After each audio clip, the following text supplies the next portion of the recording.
is on migration and diaspora.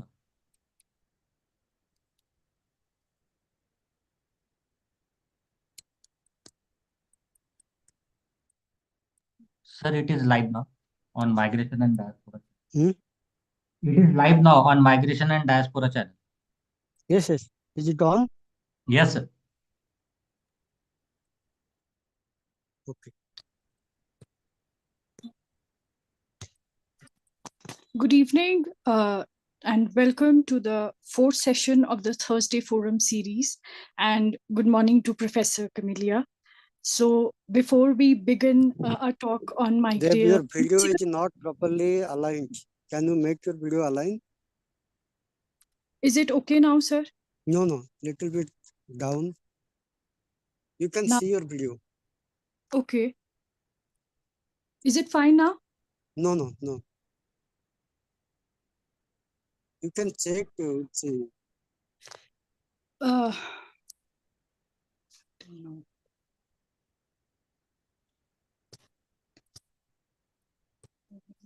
Sorry, Professor Camelia, thought just we got some technical issue.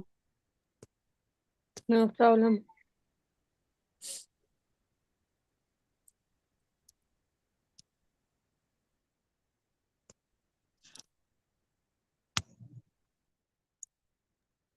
Can you test your PPT, Professor Camelia?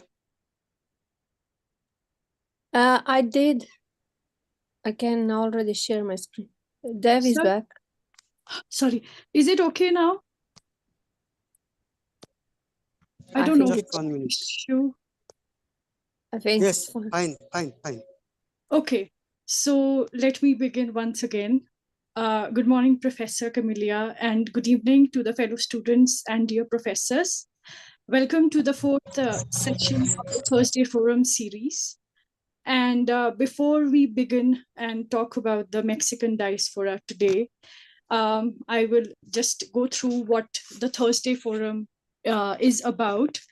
So the Thursday Forum is the brainchild of the IGNOU migration and diaspora students. And as you know that we have already started by taking the baby steps to make it a robust organization, connecting migration professionals worldwide. And this has only been possible with the help of my fellow students and our guide and mentor, Professor Sahu and Firoz sir. So before we begin, I would like to introduce Professor Camelia to all of you. So Professor Camelia has a PhD in political and social science and an MA in communication from UNAM. She has studied journalism and communication at the University of Bucharest and the School of Journalism in Utrecht and Aarhus. Since 2009, she's been working as a researcher on skilled migration at the Center for Research on North America, UNAM, and she's also been teaching there. She's currently a visiting professor at the Global Migration Lab, Monk School of Global Affairs and Public Policy, University of Toronto, and she also holds a grant to conduct research on intellectual exile in Canada.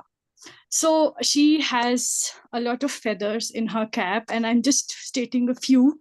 And her current research project at CSAN is Migration Diplomacy in North America, the extreme case of displaced professionals. She is a member of the chair of studies on the Americas, a collaboration of the University of Montreal and the Institute of Social Research, CSAN. She has represented CSAN in various international and national forums, and she's a regional vice president of the Global Research Forum on Diaspora and Transnationalism, that is for India. And she's a member of the National System of Researchers Level 2, and she has received an award, Sor Juan Inés de la Cruz Award. And she's written extensively on skilled migration and science diplomacy. And I've stated a few of them. Welcome, Professor Camelia. So before I hand over to Professor, I would just like to talk about some housekeeping rules.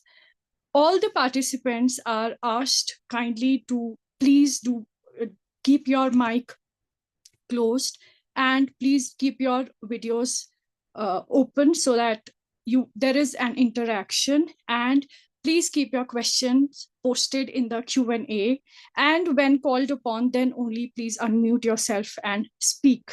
So I would welcome Professor Camelia to share her views on the Mexican diaspora. Thank you. Thank you so much. Thanks for the invitation, and it's a pleasure to be back in India, so to speak. I have never been physically to India, but I've been to India many times after the pandemics and during the pandemic with the GRFDT. So, of course, I'm always happy to share the experience with you and to share on the Mexican diaspora. I think what you will hear about the Mexican diaspora today is very similar. Maybe you know many things about it already, because there is a lot of comparison between the Indian and Mexican diaspora, and we can talk about it later. There are a lot of similarities.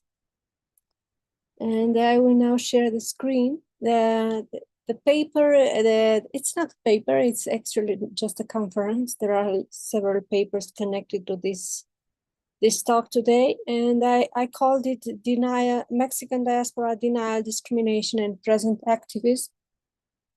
And this is also a talk supported by a project that we had just started at UNAM, Diaspora Communication and Diplomacy Perspectives from Reception Contexts in the Americas, Europe, and Asia. And Professor Sadanand is a part of this project along with other colleagues from India. So what I will do today is talk briefly about the statistics of the Mexican diaspora. How is it structured?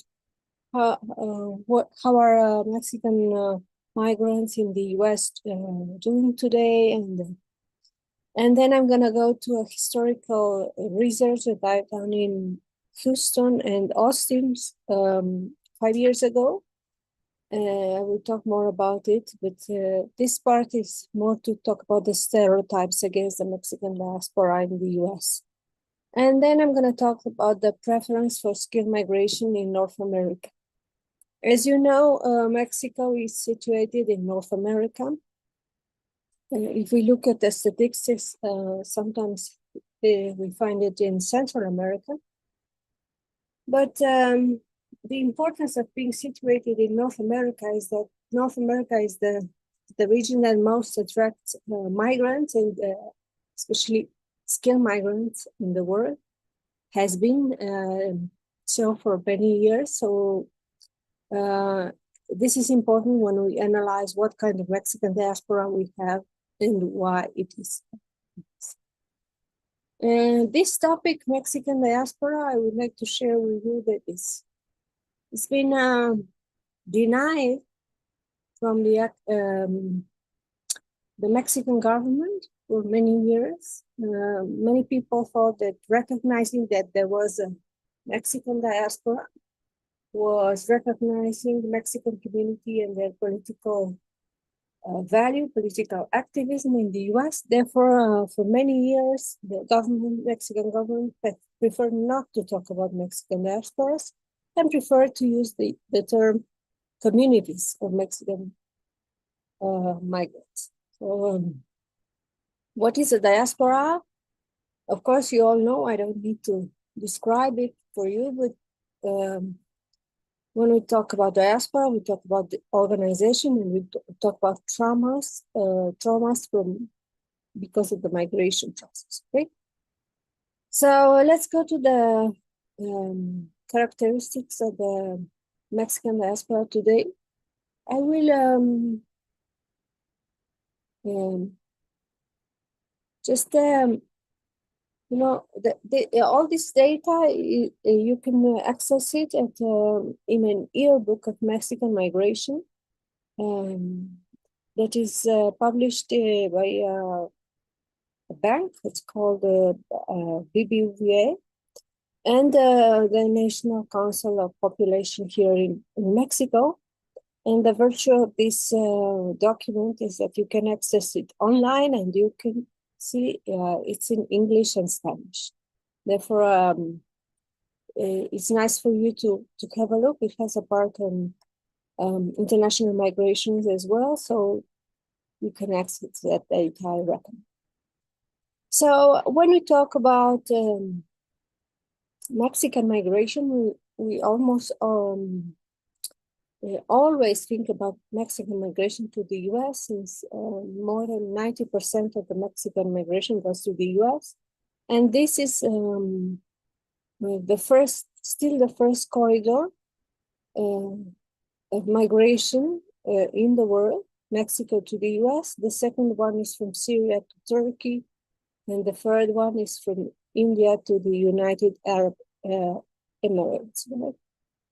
This is also reflected in the literature on migration in general, because many of the studies, a big share of the studies on diasporas are focused on this diaspora, Mexico to the US. So you will see it as a case study in maybe 30% of the works published in about migration historically, which is quite impressive, right, in English. Because I don't know the literature in other countries in other languages. And then you also see that Mexico is still an important country of out-migration. Others are even more important in terms of net international migration. Venezuela is first, then it's followed by India, Syria, South Sudan, Colombia, Peru, and then it's followed by Mexico. The main countries of international migrations that are receiving migrants are Germany, Saudi Arabia, United States, Turkey. So maybe some people have thought that Mexican migration would stop with the discourse against migrants in the US. There is a discourse, but still it's still there, and there is a lot of going through. Mexico has changed, not only from being a country that has its own big diaspora, maybe the biggest diaspora in the world, but also a country that is receiving migrants. So that's kind of interesting, maybe for another talk, how Mexico has become so important in terms of asylum-seeking persons. So coming to the asylum topic, a lot of this migration, the Mexican migration to the US, and therefore the Mexican diaspora, is formed by people who were first agricultural workers. But today we have a different type of people also. Mexico is one of the countries that most asks asylum today. In 2002, it is sending free. It is responsible for 3.2% of the asylum seekers in the US. And these people are mainly driven by insecurity and the drug war in Mexico, right?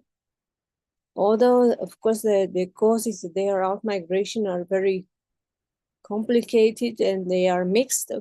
When there is a drug war, when there is a war in general, there is also economic scarcity. There are also environmental problems. So it's not one cause migration.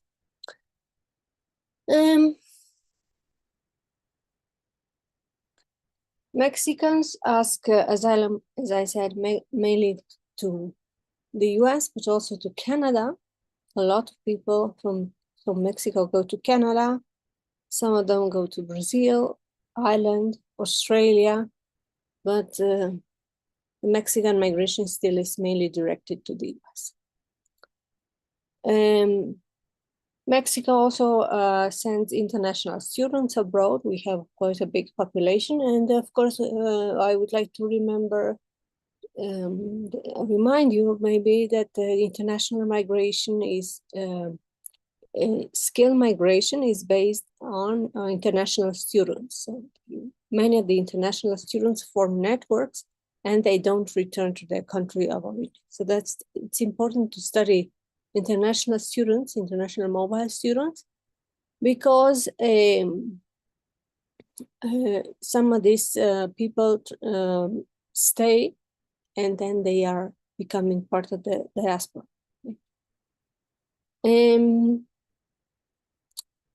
So that mainly the people getting out of Mexico, they get out of Mexico City to study, but there are other parts of Mexico, Mexico State, which is around Mexico City as well. And they mainly go to Germany, Spain, Canada, and the US. What I want to show you that Mexican skill migration doesn't only go to the US. It's more varied than agricultural workers who mainly go in the area, that is the United States and Canada. This is a composition of the Mexican origin population in the United States. Since this is the biggest chunk, we will focus on the Mexicans in the United States.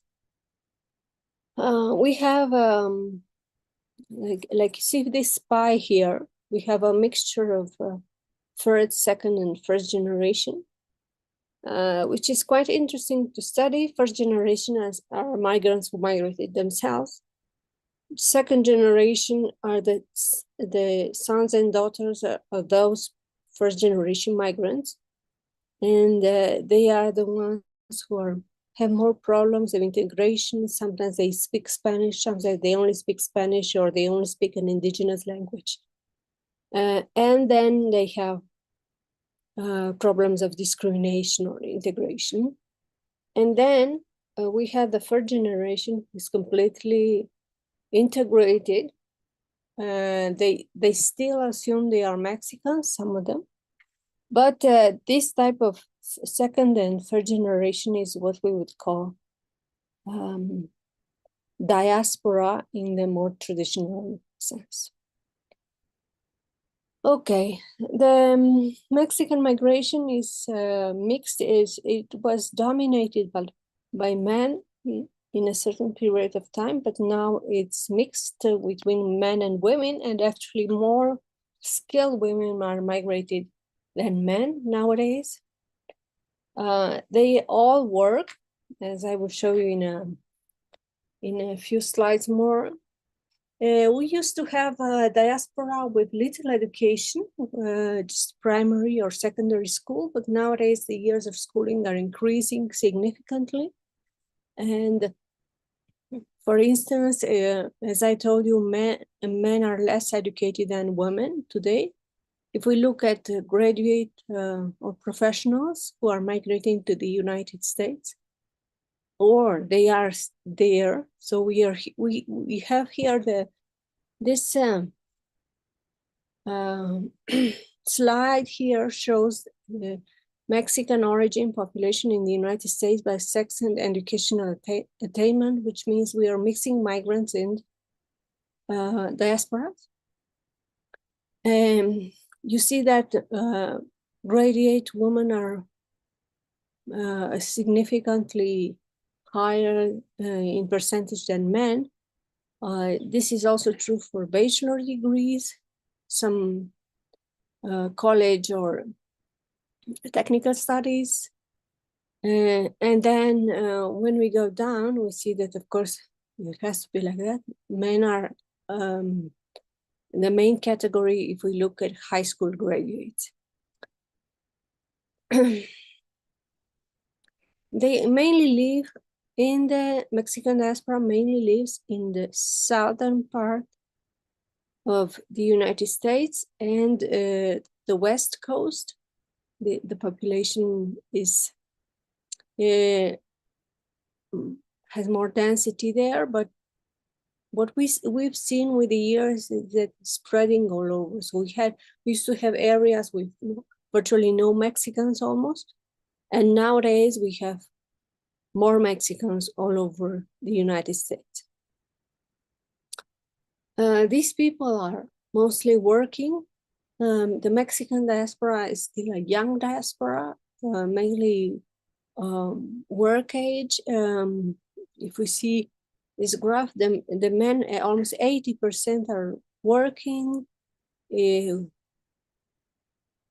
women 50%, and then this is you have to pay attention to these numbers. So almost 50% of the women work, but as we saw in the previous slide, more women are skilled. So that points to a problem in the Mexican diaspora, that is underskilling, deskilling, and some women not working in the Mexican diaspora.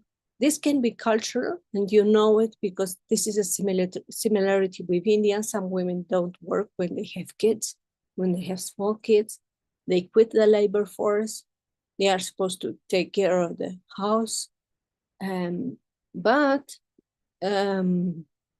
this is also a sign of skills mismatch. Some women choose to do a work that is compatible with housework. So this is where we get a first clue of what's happening to the Mexican diaspora. Some of them don't work as what they are qualified to work. There is a new phenomenon these days, that is the return of Mexicans. They are called voluntary returns, but they are not voluntary, of course. And they are called voluntary by the US authorities. Many undocumented Mexicans are returned, families are split. And this return made some studies think about the zero net migration rate. But this didn't really happen because the zero came from a big chunk of returns and then a lot of people immigrating as well. So it's important to see that we have a lot of Mexicans coming back to Mexico, but these are mainly people who had lived there maybe 10, 20 years, and they were caught for some minor offense and returned to Mexico. Some of them don't speak Spanish, which is quite complicated for them because they don't have a way to get a job, so they have to restart everything from learning the language. So Mexicans are second in returns only to the Philippines from the US. The visas, this is the labor structure of the Mexican diasporas. The visas that mostly Mexicans get are the H-2A, which is the visa for agricultural workers. H-1B, as you know, is a skilled visa. The TN is the visa from the agreement between the US, Mexico, and Canada. And then we have this L1 visa, which is also a professional visa, exchange visa. And then we have this also a type of work visa that is for other type of technical work that is not agriculture. And then we have the H4, and there is some scholars call it soup letter, because a lot of letters and clues for the U.S. system to call these visas, but just remember that a lot of the Mexican migrants today are still getting this H-2A visa, and some don't get any visa still. And so we still have a lot of overstayers and undocumented migration. Okay. So this is another slide that shows what I just explained you previously. The H-2B is temporary worker performing other services. Services are very important nowadays. Actually, they became so important that ex-president Trump called Mexican and the other agricultural workers essential during the pandemic because there was not enough workforce. And then a lot of people, of course, are trying to get citizenship, but not many achieve it. Mostly they get it by naturalization. That means they are these first immigrants, that first generation immigrants that apply for naturalization, but they also get it because of being born in the US. That number of people being born in the US who get to be citizens is very small, as you see here, but still we have it and very stable. So this was the description. I will now go to a more critical view of the Mexican diaspora. And this is going to be based on the research that I did in Texas. As I told you, I was visiting the scholar at the Rice University.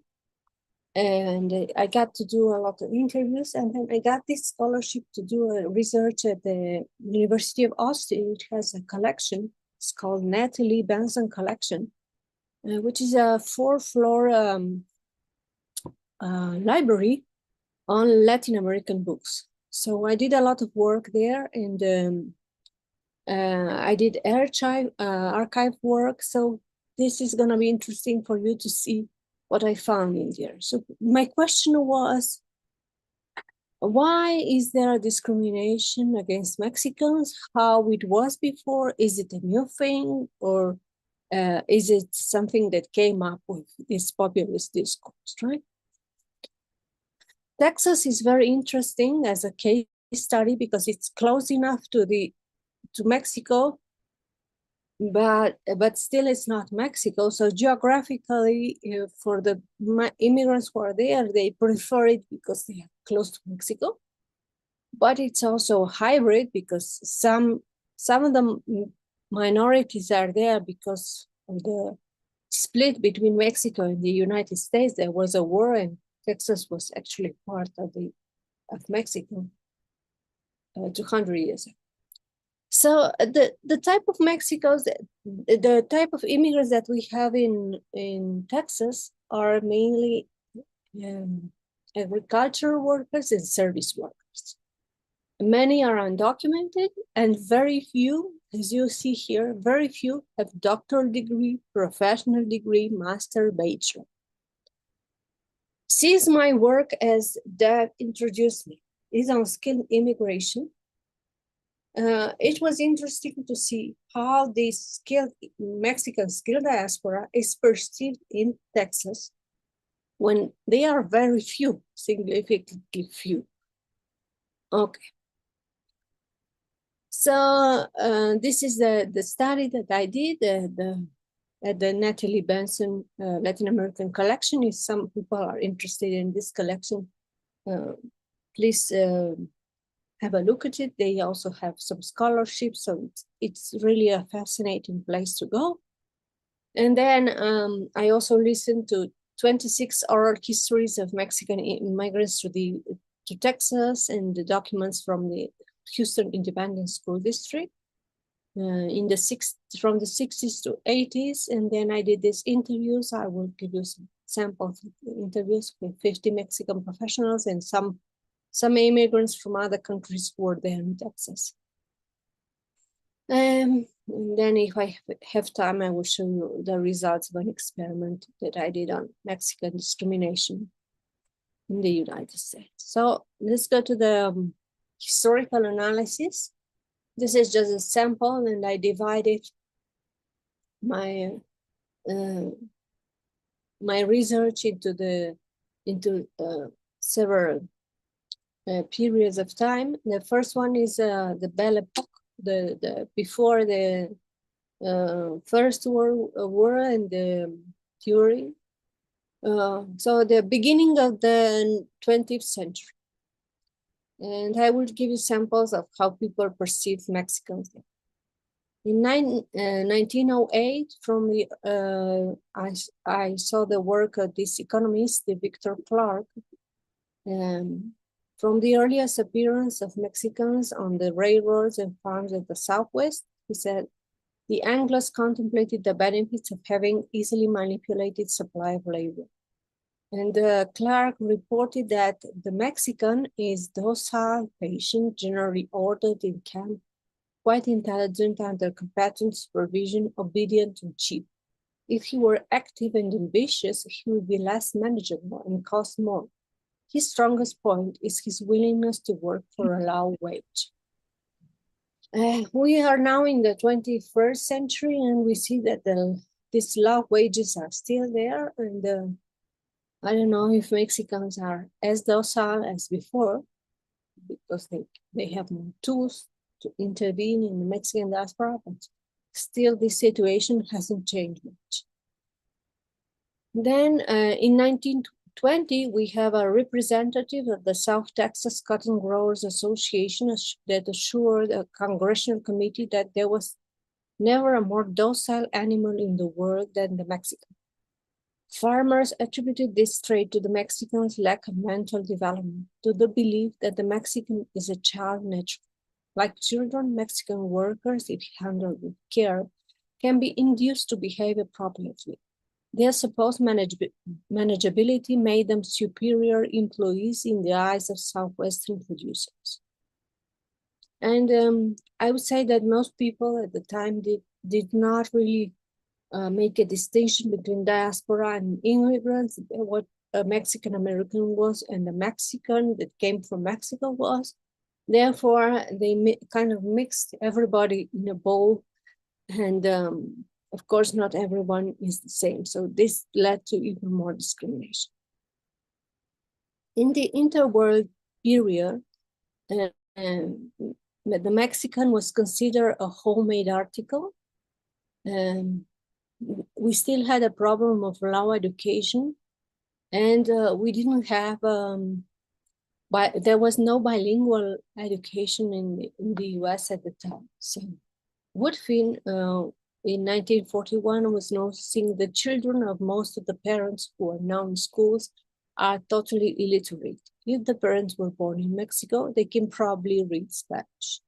But if they were unlucky enough to be born in Texas, they cannot read Spanish or English. They cannot speak English well enough to be equal in wages or ability. If they return to Mexico after several years, they cannot speak or understand the current language to a large extent. They become a group without a country or language. Then we have this theory that came up in the 50s and 60s of the IQ theory. And of course, connected to this is the theory that of low IQ, right? So the Mexicans were, and immigrants in general, were considered to have lower IQ. So they were sometimes even placed in separate rooms for disabled children because they were thought to be disabled only because they didn't speak English. This was so because of the lack of teachers and for institutions, and there is this very nice description by a lawyer called Ben Canales, who said, before he was criticizing the Houston school district in Texas, and he was saying, we have a city, Houston, with at least 195,000 Mexican American residents, depending on what statistics we use and what industries they belong. At least 85% of Mexican American students will drop out of school. We have to take a stand and affirm that either Mexican Americans are a bunch of stupid people, or it is our educational process that does not know how to teach. Given that at least some of us come from Mexican culturally or ethnically speaking, and in that country, they have doctors and lawyers and anthropologists and scientists, and they even have a functioning country. So I wonder whose fault it is. I know that shoemakers cannot survive without 85% of their shoe failing. Neither can lawyers get away with this kind of bad publicity, nor can businessmen. So there was a lot of work from the Mexican diaspora to achieve bilingual education. And when it comes to bilingual education and access to educational institution, there was the second talk was on the affirmative action. Now, as I told you, Texas was a very interesting place. And this is so because while in the entire United States, the affirmative action was implemented to resolve all these inequalities, minorities. Well, in Texas, the affirmative action was suspended at a certain point. So in the 90s, what I call the MTV generation, the Mexican community is gaining more recognition and rights, and the results of its militant struggle for almost 60 years are beginning to be seen. But on the other side, in the 90s, affirmative action was once again questioned and even suspended in Texas, which directly affected the minority of Mexican origin in the state.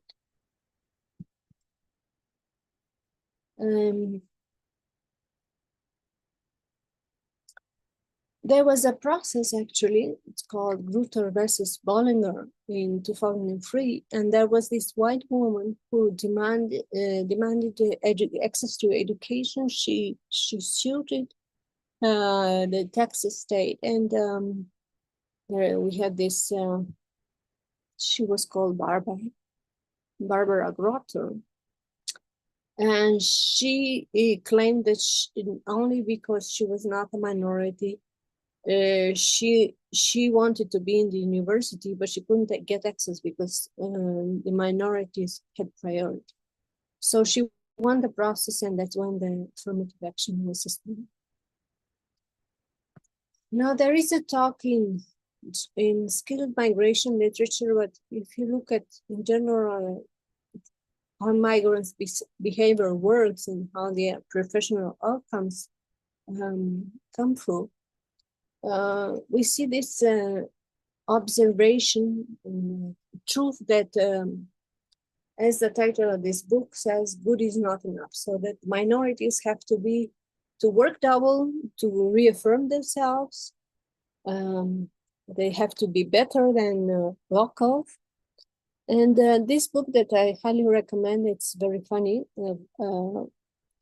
Weich and Alene, they developed the hypothesis that in the US, for a minority professional, it is not enough to be good at what they do, but they have to stand out to convince employers of their possible contributions to the company or institutions. Their excellence, analytical thinking, and problem-solving abilities are important, not only for the individual seeking employment, but also as a representative of a community, such as Blacks or Latinos, who are thought to know or be less than a native.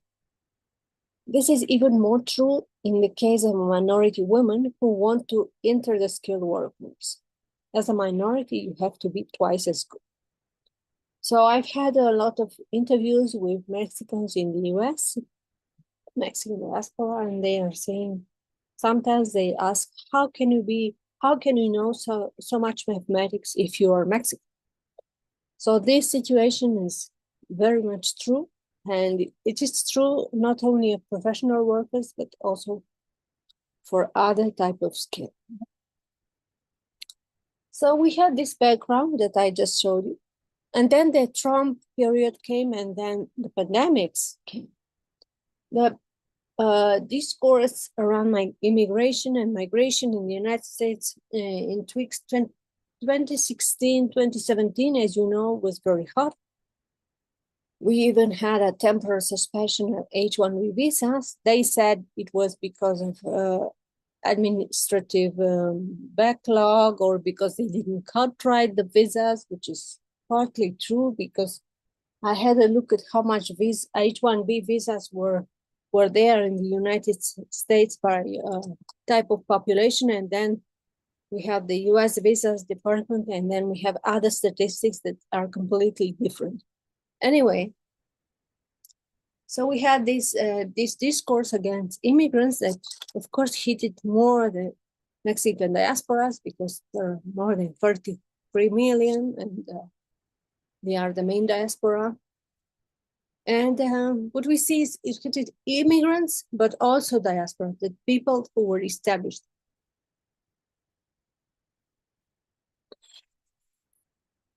Trump had this discourse of buying American, hiring Americans, so that no more foreign workers should be hired because there was enough in the country. Soon his, all his ideology was challenged by the pandemic. There was this talk of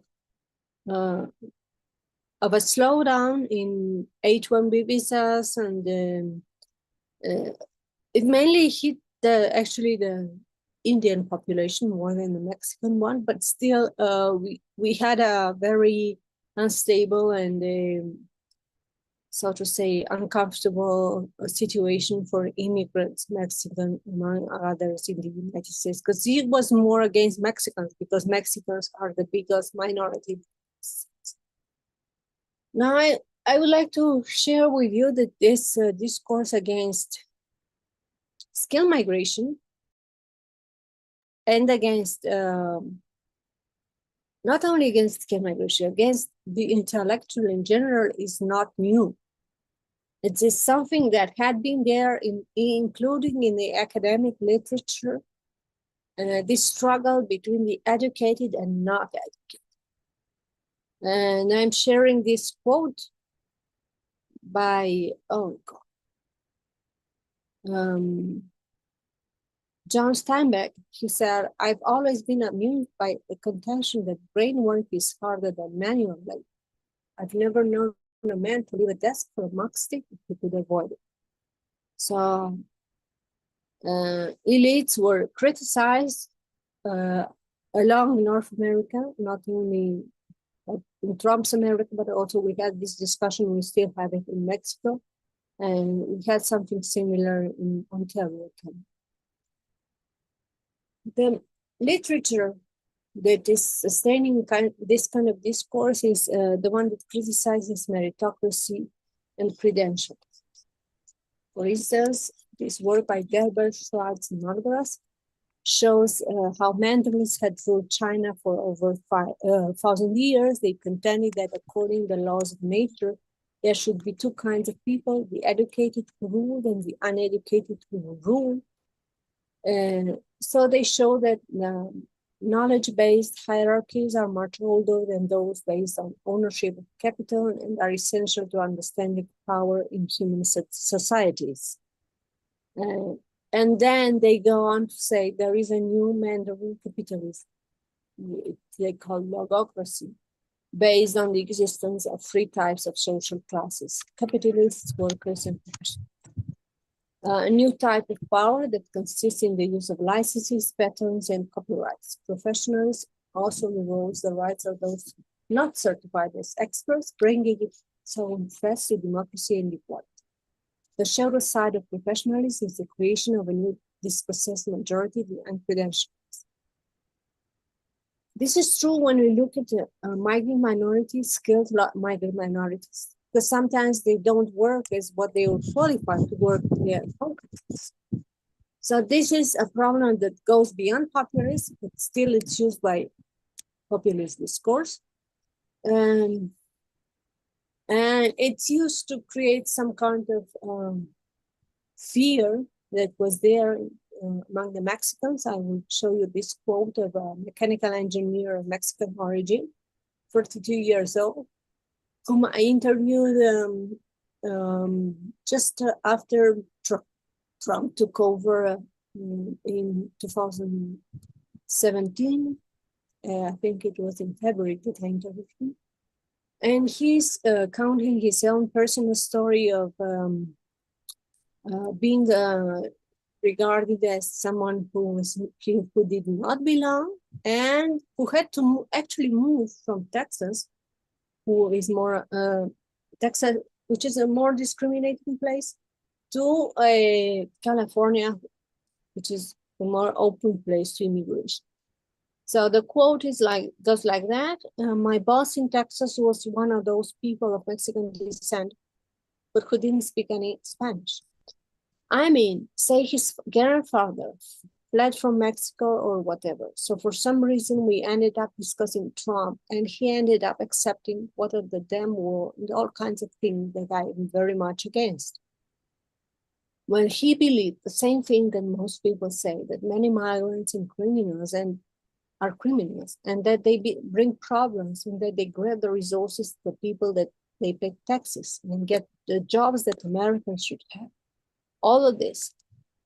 And I immediately lost any respect for this person. And in the same way, I struggled with various people. My daughter at school had to listen to comments from children to other Mexican children or children from other countries. That now that Trump won, they were going to have to return to their country, and that they were dumber because they were from another country. Okay, so this testimony, I think, is clue to interpret various problems. The first one that belongs to the first two lines is that the boss that criticizes this man, he was of Mexican origin. So we have these immigrants who are turning anti-immigrants. So their way of belonging is to show they are against immigrants, against immigration, and they are voting for Trump. So that is something that we have seen, and that is some kind of a paradoxical situation, right? Immigrants turning against immigration. It happens with the Mexican diaspora, the Latino diaspora, but it happens with many diasporas. And then the last two lines, they also he speaks about immigrants considered to be dumber because they were from another country. And this is something that, as we have seen before in the other slides, is a historical prejudice that is still there. Okay. What happened with the so many accusations against immigrants? Well, many migrants had Plan B, alternative permanent strategies, as they felt they were menaced, or maybe their visas won't be renewed. So some of them thought about fake marriages.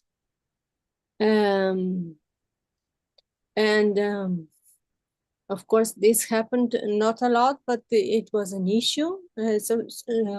What we see with the strategies of contention that are just short-term is that they don't work well. The wall doesn't work well.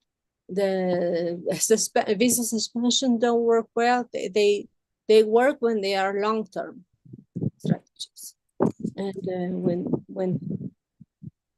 when the labor market problems are really solved, not just solved through immigration plans such as the wall and this visa suspension. And then we have another quote in a similar vein about prejudice against Mexicans. This one is from a woman. She was working at NASA at the time, and she said, she started in the US. She was 58 years old at the time of the interview. She said, at the university, the aerospace engineering program was small, and I was the only woman. When we did projects, I found that very strange because no one wanted to choose a woman. In the first project we did together, I was on a team that had no choice, and our first project was to design a machine that had 5 pulleys to remove the dough. Ours was great because I held them, and after that they said, I think we do want her for other projects. Like I had to earn trust, like they had to prove my ability, and then everyone wanted me on their teams. And then she goes on to talk about her employment period at NASA when she started working there, and she said, I joined the group, and for 3 months, my boss called me Maria. And I said, why will he call me Maria? I don't know if he's playing or what, but I didn't ask him because he said, well, he's my boss. So between brackets, she's not called Maria, of course. Besides, he scared me. He was young, but about 3 months later, I told him, that's not my name. I got brave and said, why do you always call me Maria? And he told me, I thought all the Mexican women are called like that. I answered, no, we do have different names. This was quite like a shock. I remember that it made me laugh, and I mentioned it to a coworker, and he told me, that's discrimination. And I said, I don't understand. He told me, that's something you report to human resources. And well, I hadn't paid attention to that. And then she confesses that when she says she's a worker at NASA, many people think she's the janitor, but she's a control board taking care of the space and all the spacecraft that goes for research. So she's a highly skilled woman. So she's an example of this discrimination against Mexican women and migrants. I know, and I will have to finish soon because it's already 45 minutes, but I will end up with a sort of a comment, and I will try to be short, on the preference of skill migration in North America and why these people are discriminated against when they are skilled. If you want to read more about it, I have some writing in English, so because there is no time to go through the entire history today. But when we look at North America, we see that this region was high in attracting skilled immigrants, always. Also, more even so after the 70s. Canada has 60% of its immigrants being skilled, and then the United States 42%. And then at the same time, Central America has been a country important for out-migration, skilled out-migration. This is important when we look at how the United States has built its power based on the work of immigrants. If we had time, we would look at all the history of how skilled migration was oriented and who were the enemies for immigration policies in North America. The poor, the homosexuals, people without housing, they were very much discriminating against, so there were sort of a friends and foes policies, as I say.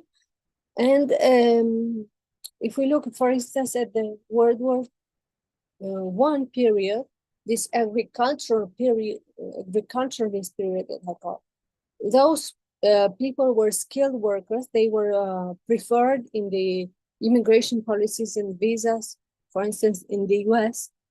And it has been so. Now skills have changed. We don't consider agricultural workers as skilled anymore. There is the language of skills preference starts in 1921 across the legislation in the US, Canada, and also Mexico. Then the European refugees came to North America, and they were mainly skilled. And then we have a period in the 60s, 70s that when the racial discrimination is replaced with skills discrimination. So there are no more quotas for countries, but then they replace it with skill selection. And I will leave it there because we have no time to talk about this international history of skilled migration today.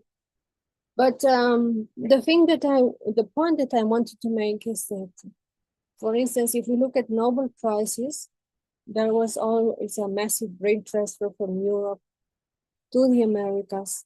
And the Americas and the US have benefited from this skill migration all along. If you want to know more about the Nobel Prizes history in general, there is an article in Migration and Diasporas, an interdisciplinary journal where we analyze how Latin Americans have sent some of their Nobel Prizes. So just to bring the story to present, we have Biden still for a couple of months, but we still have Biden. When he came out to fight this discourse against immigration, he was called the migration president, and he was very much portrayed as somebody who would not speak against immigration and he would give more rights. This is an article from 2021, but there is a lot of history of this, of the hopes around Biden, but still Biden didn't do much. The deportations are the same, the undocumented are still there, so the situation of Mexicans didn't improve. What he did do was talk about in a different language, a different way, in a different ideology that recognizes the merit of immigrants. And there is a lot of literature. You can read it and see how historians such as Bitterberg explain what immigrants, refugees, contribute to the wealth of countries of origin. Berg talks about their merits of deprovincialization, mediation, and cultural translations. They are like in between two cultures. Distanciation is very important for skilled migrants, getting the bigger picture, knowing about things, how they work in different places. And finally, how immigrants become hybrid because they have these translational networks, which are even stronger today because of all these the social networks and all the technologies that we have. So just to conclude, there is a lot of literature, as I said. I recommend the work of Alejandra Delano. Alexandra, she's Mexican-American. She wrote a lot about the Mexican diaspora. And one of her books is Mexican and its diaspora in the United States. Then she has another one, how the Mexican diaspora has been denied as a concept in the academia, as its existence was denied by the Mexican and American government. So there is, a lot of literature on that. And then we have all the actions at the Mexican diaspora as a proof that they exist and that they are organized. Their fight against anti-immigration discourse is quite significant. And then I have written a piece on the how the Mexican migration is structured in the US. Skilled migrants in Texas were the numbers high that you can find at the Bacon Institute. And well, I will leave it here. I don't know how much you have read or you've heard about the Mexican diaspora, so I will finish here. You can always contact me at my there The email is also on the website. And thanks for listening. Looking forward to interaction. I see there are some comments in the chat. I couldn't read them while I was presenting, but I will read them now. Thank you so much for the wonderful discussion, Professor Camelia. I'll take up the questions in the chat. The first one is a comment by Mr. Thambi Nagarjuna. He mentions that in your speech, whatever you highlighted are not only in Spain, but it's universally for all migrants who suffer the same, especially in the Middle East. Mr. Thambi, would you like to come in with you at this stage, please? Yeah, good evening. Good evening, sir. Anyhow, the migrants' problem, she has explained very well. Thank you and salute her. But it is not only what I pointing out is, it is not only in Mexico or anywhere. It's a universal phenomenon. We should be taken up by the civil societies as also by the ILO. In majority of the cases, whatever wishfully or willfully ILO proclaiming it not deeply affecting or implementing. So the implementation should be from the higher level, not from the lower level. Have you got it clear? Yes, thank you. Thank you. Yeah, it's very important what you say. I see the Mexican diaspora as a prototype in the academic literature, but this is a sign, this is a story that we all know all along history. When we know that the human history was created by immigration, so we should probably start teaching history in a different way, recognizing the contribution of immigrants and what they have brought to all these different places in the world from the start. So I cannot agree with you more. I think discrimination is based on stereotypes, prejudices, fear, of course, vulnerability of workers. They are always seen as scapegoats when problems come out, such as unemployment or when there is a crisis. Immigrants are the first to be expelled, or they are the first to work more, or you know, we always have these immigrants as a scapegoat. So we should start by recognizing the immigrants' value in general and get out of this definition of skills. You know, the skills immigration literature is very good. And of course, I'm a skilled immigrant myself, but we should not look at immigrants as skilled only if they have university education. Generally, immigrants are skilled because they are skilled in what they work. So we should use more this occupational oriented definition of skills to see that all the migrants contribute, because skilled immigrants are a minority. And then when they are recognized as people who contribute and integrate versus the agriculture or undocumented or unskilled worker who doesn't integrate, then there is a problem, because we have this big share of people whose work is not recognized. So thank you, Thambi. Professor Camelia, the next question is from Tanushka. Tanushka, would you like to come in, please? Yes, ma'am. Yeah. This is my daughter mobile. That's why name is coming on Tanushka. But my name is Dr. Om Prakash. Okay. I want to know about what is the naturalization in the context of Mexican city, because in India we are know that naturalization is just a criteria for those the people come from the other country, they live in India. If his and her behavior is good, and then on the democracy level, bureaucracy level, they get a chance, and then IS, they recommended, then they will take a citizenship. But in Mexico, I want to know what is the criteria to give a citizenship. This is my question. Okay. So then,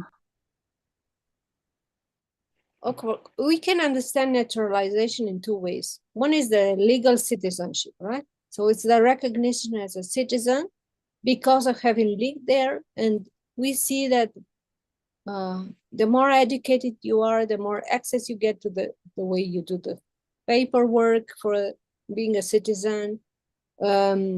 So there is also is, again, this skills-based selection for people who get naturalized. And then this is actually, I don't like this naturalization concept, but this is how it is called in the legal documents, right? So we have to have a look at the legal ways to name things. But then there is this social, like the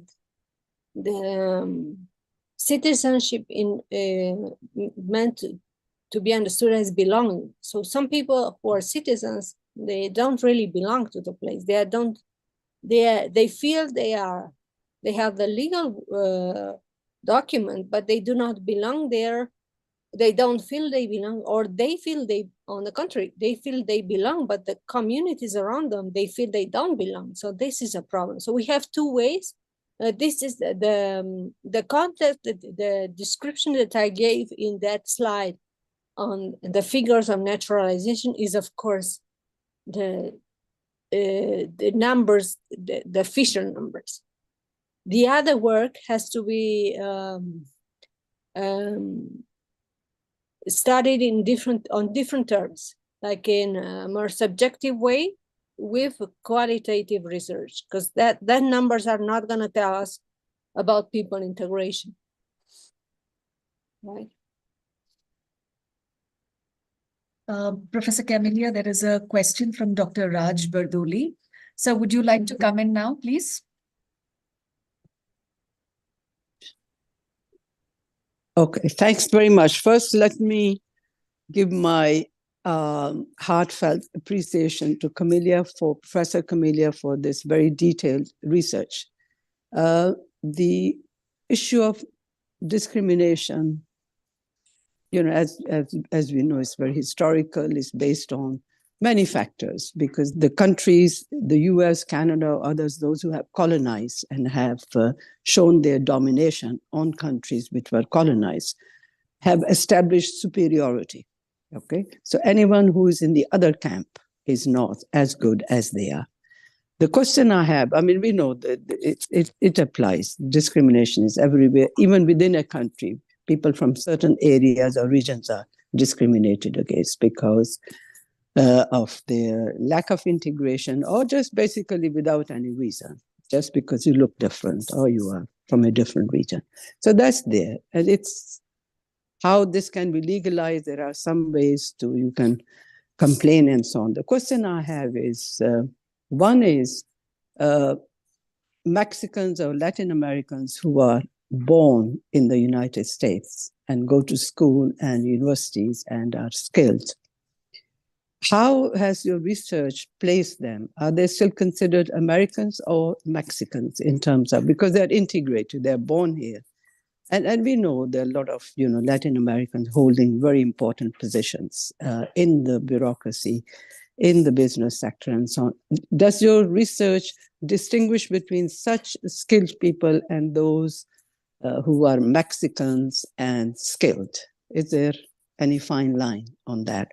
And if I can just take another minute, if you look around, so are we going to say then those who are here, born here, and schooled here and go to universities here are assumed to be better integrated, but still discriminated? You take the case of the Black Americans. They're born here, they have been here for 400 years. And they go to the same school. They may not have the same opportunities, but they don't end up where the white Americans end up. So how do this is? So I don't know whether we can say integration or lack of integration or lack of this, lack of that. So how do we explain as scholars, as researchers? Thank you very much. Thanks. Thank you. So the first question on the second, third generation, I mainly do work with first generation immigrants. But what I've seen is that some people prefer to assimilate with time. Their identities become, of course, they are hybrid, and we are simplifying things because we are saying Mexican American, but then some people are mixed more than one time, so they they come from families that are maybe mixed with, I don't know, you name it, Indian, other Latin American countries. So it's not as simple. So the more we advance in time, the more this Mexican identity is becoming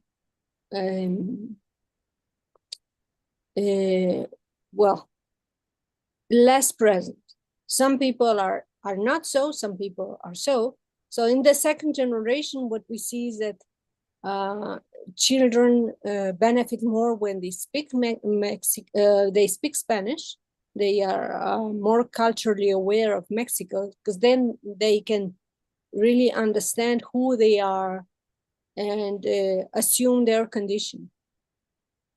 What we know is that education across the generations of migrants improves.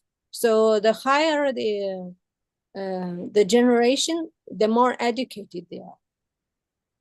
If parents were agriculture workers, then kids tend to go to university. And then if the kids went to university to study BI, then their kids, third generation, they will maybe have graduate studies. So such is the educational outcome.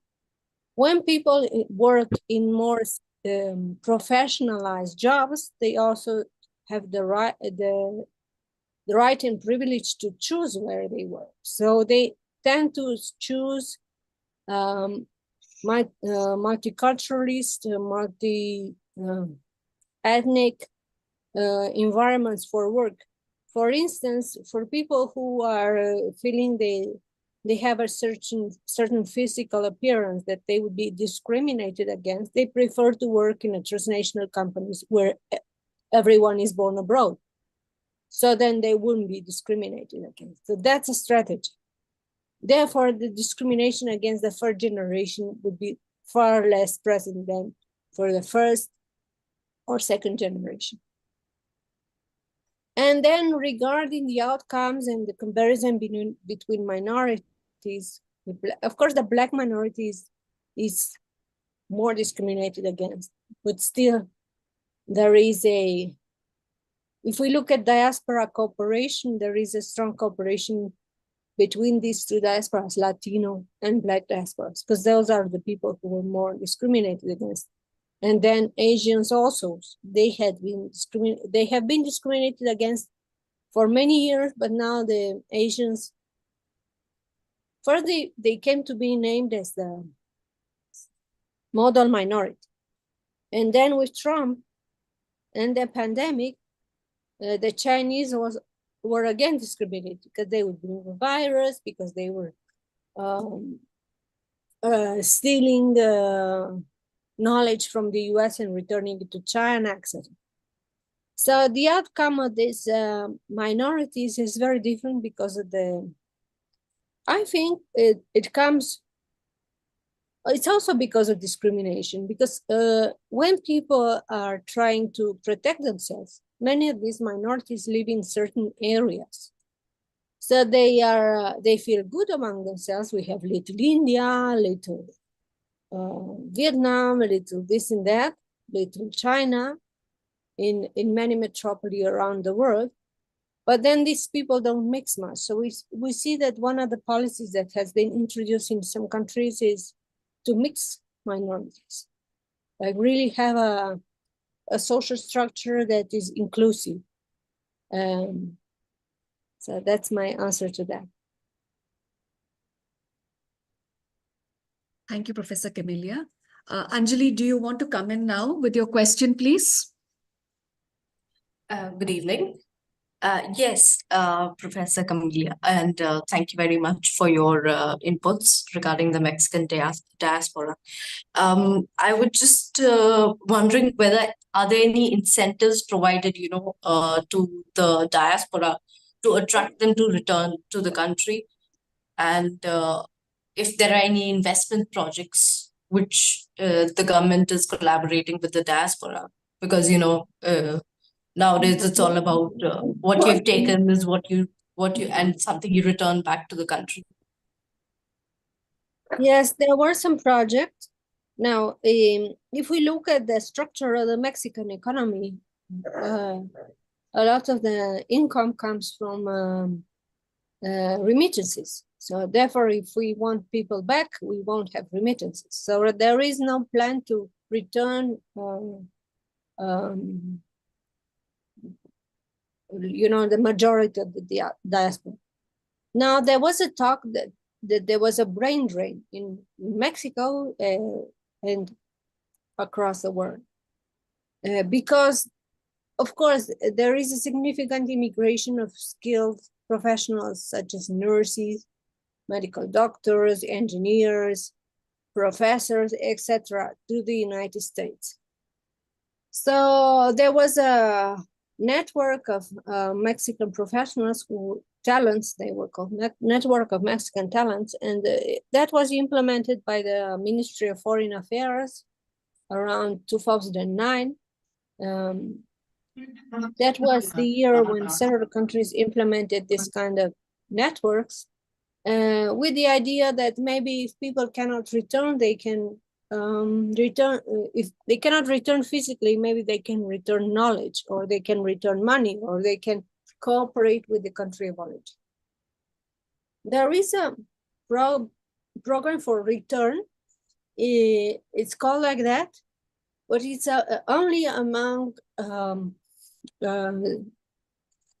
students, international students, like for Mexicans who went to study abroad, and then if they find a job in Mexico, there is an institution in Mexico which is called the National Council for Social Science and Humanities. That institution has some money to return these people, and of course there are some cases of people who studied abroad and return.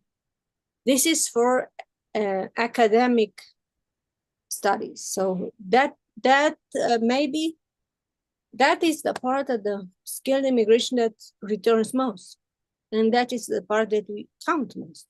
We cannot count all the people, but we don't have a plan by the Mexican government to return engineers or people who are working. Private companies, they are left free. And of course, it's an advantage for the economies of origin that have a deep demographic problem. They have aging problems.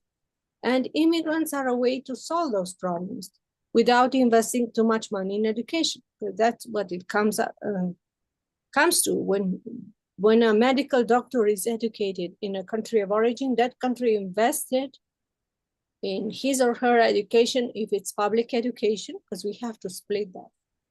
If it's public education, that country invested. If it's personal education, personal funded, like private funded education, then it's still a loss, because those people don't work. They are valuable in terms of knowledge, and they don't work where they were planned to, right? So I would say there is still a long way to go to recognize the Mexican diaspora first, then to recognize the value, and then return to an understanding of society where intellectuals have, merits, and then understand that those migrants could contribute. Otherwise, it could be seen as a loss by the government.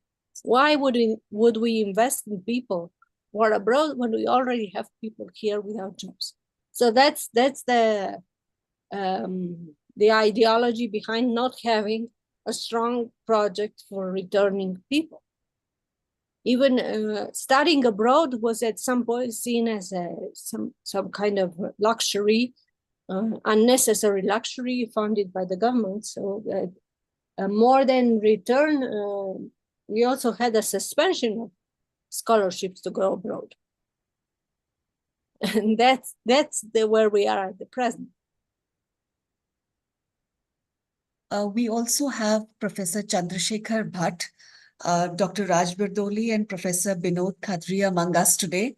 So it's an honor to have all of you with us. Would you like to come in and say a few words, please? Professor Chandrasekhar Bhatt, would you like to come in and say a few words? Thank you, Sophia, for getting me into the discussion. I must first of all say it's been very interesting paper backed with a lot of data. And for the first time, I'm much more educated on Mexican diaspora. Camelia, your work has been very wonderful. I'm so delighted to have been participating. One or two questions, I will not say questions, but some observations. You know, I see a lot of similarity, as you mentioned, between Indian diaspora and the Mexican diaspora. And when I was in the United States, I felt very much similar to the Mexicans around there, whom I had met, wherever I stayed. And I felt some kind of a similarity between us. But then, of course, certain differences are equally there. And the nations look at the diaspora. My first, query is, has the country, Mexico, looked at the diaspora as a resource group or a partner for its own transformation? Why? And secondly, how far the Mexican diaspora, specifically talking about the US, for instance, because that's a very prominent country where you have a large, huge population of Mexicans settled there. Their political participation, because political participation generally comes much later. Initially, it's a economic participation that takes you to the country. And then gradually you get all the naturalization process. Once you become the citizen, then you get into the political stream. India took more than a century to get into the political stream in the United States. Today you find, I'm sure, there's quite a bit of visibility of Indian presence in the White House. So my second question is about the political participation, the level of political participation of the Mexicans in the United States. Thank you. It has been very, very illuminating. I enjoyed the lecture. Thank you. Thank you. Should I answer now? Yeah. Yeah, ma'am, please do. Okay. Well, if Mexico has benefited from its diaspora, of course, as in financial terms, and I think it could benefit more in political terms. Like when in 2017 we had elections, and a lot of the diaspora at that time voted for the current president. I don't know if they are happy with the current government, but they voted for a change because we had a sort of a same party governing for 70 years. And then they voted, they felt the need for democracy. So they had this, of course, Mexicans can vote from the United States. Some of them came here to vote, some voted from the United States. So that's a way to involve. Then we have the Mexican diaspora, which is very, very involved in the US politics, with people even coming from a Mexican migrant background. And then we have something that is very nice to see, which is the activists through art, from literature. We have all this side, so to say, alternative recognition of the diaspora that is fighting maybe not politically, but in other ways. So the rights are there, the fight is there, but I think there was some sort of a fear, the government, to recognize this diaspora, because it's a lot of people. So what would 30 million people, what can they do? They can do a lot in the US and in Mexico. And we had then all these writing of Samuel Huntington and, of course, other authors saying how menacing these people can be. So the way to say to fight against them was to deny their existence. Say they are not diaspora. They are not diaspora. They are just separated communities. They are not organized. So yeah, that is my answer to your questions and comments. Thank you. Professor Vinod Khadria, would you like to come in, please, and say a few words? Can you hear me? Yes, sir. Okay, I am, Camelia knows that I am with Sadanand at Geneva attending the GFMD. And so there may be background noise. I certainly must be very honest to say that I would have liked to listen to this presentation in a more serene atmosphere than a disturbed background. But whatever I could gather from her slides and her presentation, I know the amount of research that has gone into this presentation. Certainly, there is much more than what has been presented. I would like to think, it takes me back to almost more than 10 years back, that when I was doing the India Migration Report 2011-12, that time we had a chapter on that was basically, that particular volume was on the Americas. And the Americas means both North and South America, and of course Central America also. So that's where we had some amount of brainstorming, which is actually put in the report also, in the India Migration Report. And I was trying to think out of the box that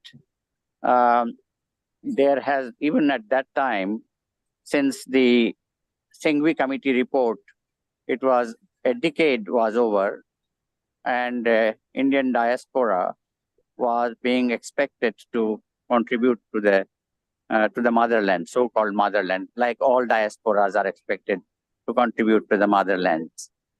So I started thinking that, is it not time that we think out of the box and think beyond the motherland? Should we remain obsessed with the diaspora's commitment only to the motherland, only to the homeland? The homeland associations are called homeland associations, because I thought that there may be inter-diaspora cooperation. And I proposed something. It is in that chapter. What immediately came to mind is the Global South countries, the blocks, different blocks, the BRICS came to my mind. And I thought Mexico should join BRICS, and then it can perhaps become a Sanskritized word called BRICSAM, which is SA is for South Africa and M for Mexico. And if that happens, then I think there is a great deal of potential for not only serving their own homeland, but beyond homeland, in countries which are facing crisis after crisis. And well, at that time, COVID was not there, of course, but Ebola was there in Africa.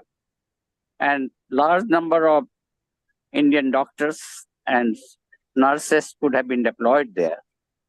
So I thought that we do have something called the UN Peacekeeping Force for war-torn countries, but we don't have a global UN health-keeping force for attending to crisis of the kind where poor countries are suddenly struck by this kind of epidemics or which takes away lives, lots of lives.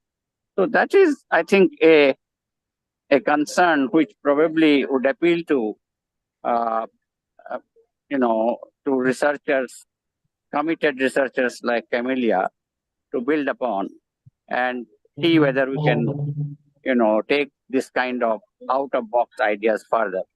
So if Camelia has something to say on that, I'd be happy to listen to that.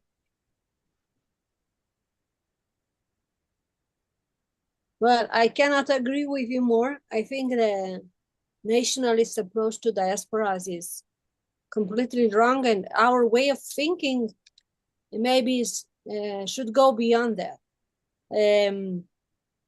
Because actually some of the diasporas are aware of this danger of helping just one country. So when I was interviewing some medical doctors in Houston, and they were saying, I try to help whenever it's needed in my region.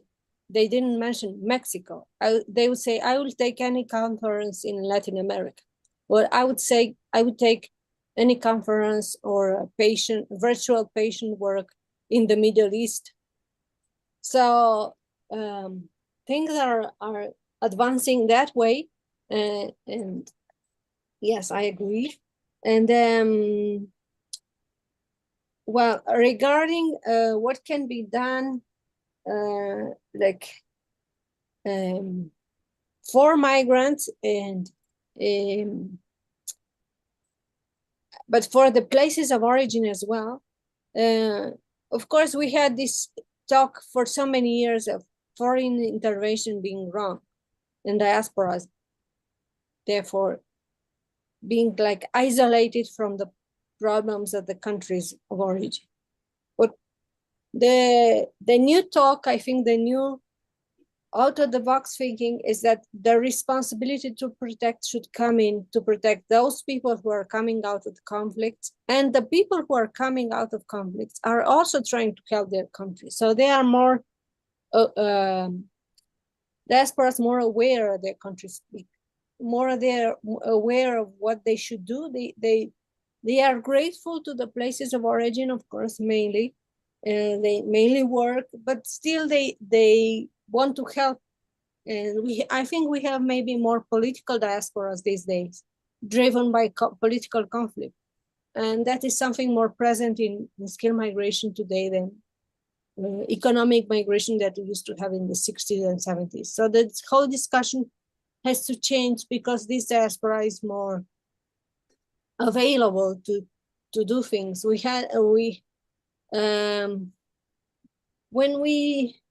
One of the reasons that the diaspora term was rejected regarding the Mexican diaspora is because they were not interested in their countries. They were not interested to help. So that's why they were considered just as some migrants there. But nowadays, an important part of that diaspora is up to date to the conflicts in the country of origin. Some of this diaspora is not lifestyle diaspora. Some of those people are living because of violence or because of the drug war, because they were because they could not work in their countries of origin. So it's strange to say, but a diaspora more driven by conflict, not necessarily economic only, is more keen to help the country of origin and region of origin. Thank you. Thank you, Professor Binod and Professor Camelia. Dr. Raj Bardoli, ma'am, would you like to come in and say a few words, please? Dr. Raj Bardoli. Yeah, okay. Hi, thank you. I'm just trying to unmute. Yeah, I mean, of course, I follow others in congratulating Professor Camelia. I also mentioned that before. I have Yeah, I mean, that's fascinating research, very exhausting. As regards, maybe I'll follow up on Professor Kadria's suggestion, whether the diaspora should be just limited to home and host country, or whether there can be cooperation with other needed countries and so on. I think that might be quite individual thing, because there will be practical questions. Who will be paying? What are the conditions of the countries where they will be working? Whether it's online, offline, online, in person, whether it's an interesting area which could be investigated. But I will see if people want to go and work somewhere else. Maybe they want to spend their sabbatical, or maybe they want to spend their vacation time. It becomes difficult to plan. But the idea is good to involve diaspora in other countries. Because we have to ask ourselves, why do people leave? Why do they migrate? The reasons they migrate is we know.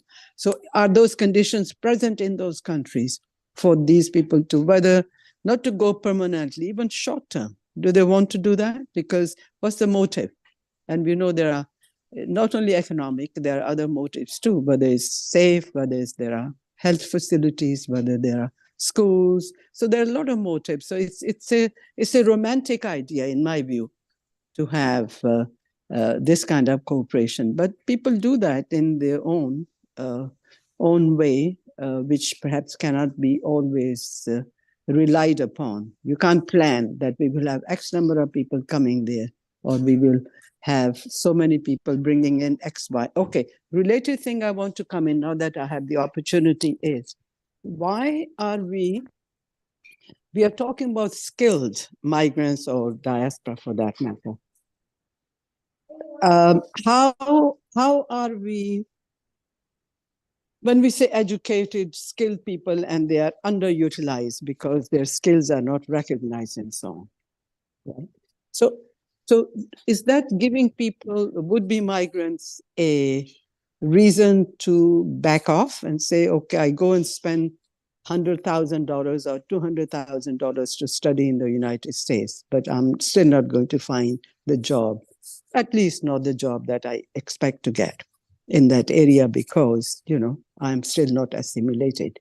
How does this, how do we see as researchers the role of skilled and educated? Is that in economic terms? Are they actually making valuable contribution, or skill is in relation to where there are gaps and the gaps are being filled rather than mismatch of these? I mean, this is how shall I say? We always say we need skilled people, we need educated people. The question is, if they are not working in the field they are trained for. I come from a small island, and we have educated people who the island cannot absorb because there are no jobs, so they're outside. But that doesn't stop others to leave the island and get education, although they don't get absorbed in the areas they have studied. So how do we see as researchers? What is our discourse? What are the questions that come to our mind? And how do we see these sort of things of skills are needed? What are those skills? Is this technical skills? Because having a PhD is not a skill. I'm an economist with a PhD. It's not a skill, right? It's more like understanding the issues. So I think there are some fundamental issues that perhaps we as researchers and academics, I'm sure people are looking into this. This is nothing new. But it keeps coming, the skilled people are... sometimes we need to challenge. Are skilled people as valuable as those who are not skilled? These are, whether they're philosophical or whether they are practical. But I think it's good to have some kind of debate on that. But thank you so much for giving me the opportunity. And again, I thanks. And I enjoyed the presentation very much. Thank you very much. Thanks a lot. Bye. Thank you, Dr. Raj. Dr. Camelia, would you like to come in? Yes. Well, thank you so much for all these questions and comments, and congratulations. And it's really nice to talk to this group always. I think transnational diasporas is a cosmopolitanism approach that might seem a new idea, but of course it's there since Kant. And actually, this is a philanthropic idea because diasporas, as we see, they are little paid. Whatever work they do is because they want to do. It's more out of their convictions than because governments would pay. Governments pay some return program, as we see the plan for 1,000 talents return in China, and some they pay to return some students, but they are not willing to pay. They cannot pay for all those people who have gone. They don't even register all the people who gone. So I think diaspora is a concept and a reality that goes beyond governments. That's why, of course, we can think on transnational terms. That's what it's. We have nowadays. We have, for instance, all these associations and NGOs to help migrants. When we look at them, many are also diasporas. Many of the people who come there, who work there, they are refugees who help refugees. They are immigrants who help. Maybe they are citizens in the new place, but still want to help. And so this is like a way to give back to other people from the migrant condition, but without thinking of where they come from. And about the small place is suffering from brain drain and how we can think of it. I think what we see many times is that educational programs are very high, and then economic plans are very low. So we cannot have some places don't have enough economic or work environments for all the people who are educated. So then the question comes: should we educate as many people? If we ask those people and their parents and their families, they think, of course, we should educate them because education is good, whatever that person comes to do in his or her life. We should. It doesn't matter if she or he will immigrate. It doesn't matter. But well, if we think in terms of the small political outcomes of a certain country, then we come out with this idea that there would be a brain drain, when actually people are valuable beyond borders.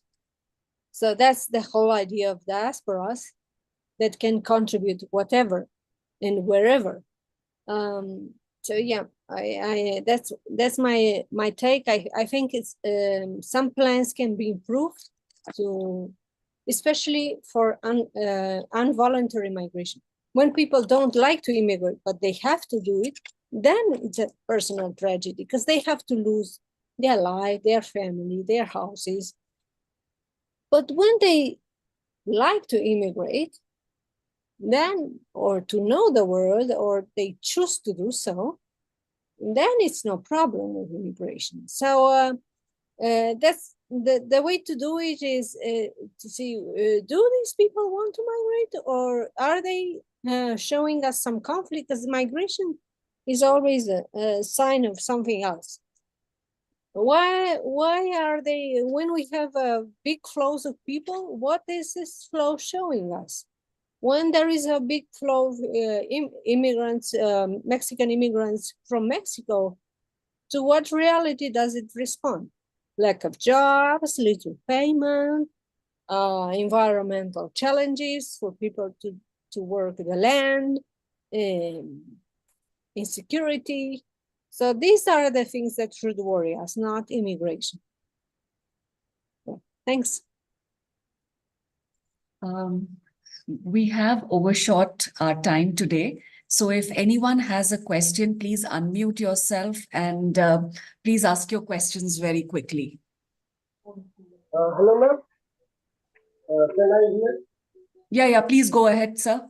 Ma'am, I have just one question. If I know about during the research, can you feel the ethnicity in the migrant society?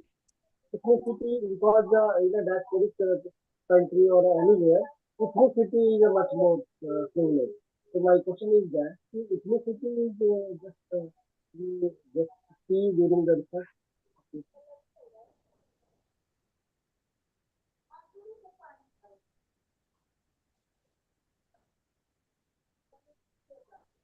I think we've lost the connection, but what he wanted to ask, he put in the chat as well. So Professor Camelia, he was asking, do you see during your research ethnicity in migrant society? In like a model for immigrant societies, or what is the question? Because of course there are separate ethnicities in the United States. We are doing some work with Professor Amba Pandey, also from India, from the GRFDT, and we are showing how immigrants in general are not getting mixed. Rather than they are staying apart in ethnic enclaves in the United States, whereas we have other realities where all these migrants mix.